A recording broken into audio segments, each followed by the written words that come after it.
Fear. Mm. Oh, our good and close friend, fear. I really like its company. Whenever you think you've overcome it, you realize it has sneaked back in through the back door, and it is right there. Fear is at the root of all affliction. It's the first experience that I have once my consciousness is veiled by ignorance. And sadly, when I do not have a discipline to wake myself up from this delusion of a conceptual or phenomenological reality, fear becomes the base of my whole life. It becomes the filter through which I interact with life, people, things, even with myself.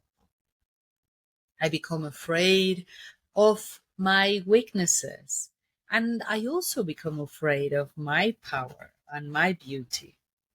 I am afraid of the world, of nature, of animals. I become afraid of the past,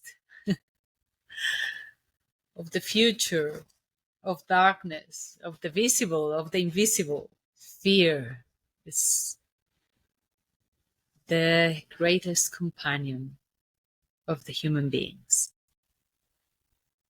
Before I know it, my whole life is shaped by fear. I work because I'm afraid not to do anything. I earn money because I'm afraid not to be able to eat or sustain myself. I have children because I'm afraid to be alone. I am with a couple because I'm afraid to look at myself in the mirror and rather criticize or entertain with someone else, and so on and so forth. Fear becomes a motivation, a motivator to wake up from bed. When fear is my motivator, I am in a constant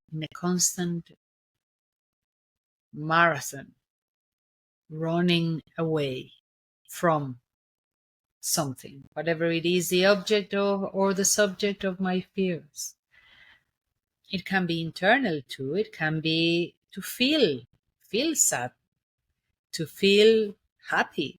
It can be fear to being touched, to hug another human being. Fear resides within and without.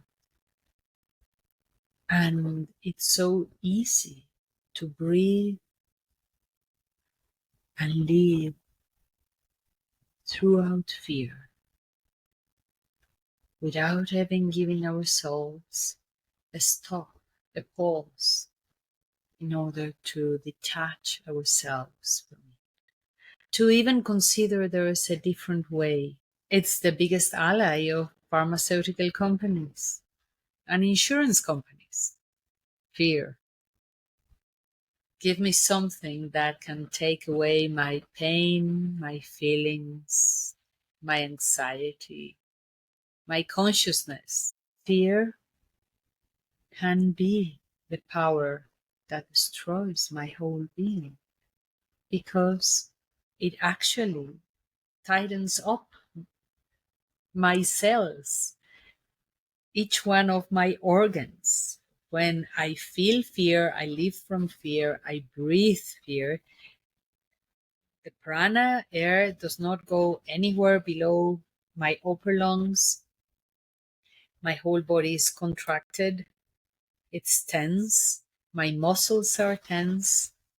If you actually look in a microscope at the cells of saliva of a human being that is being stimulated by fearful or aggressive images, the cell of the saliva that is no longer inside the body of the human being, but it belongs to him or her, contracts and shrinks.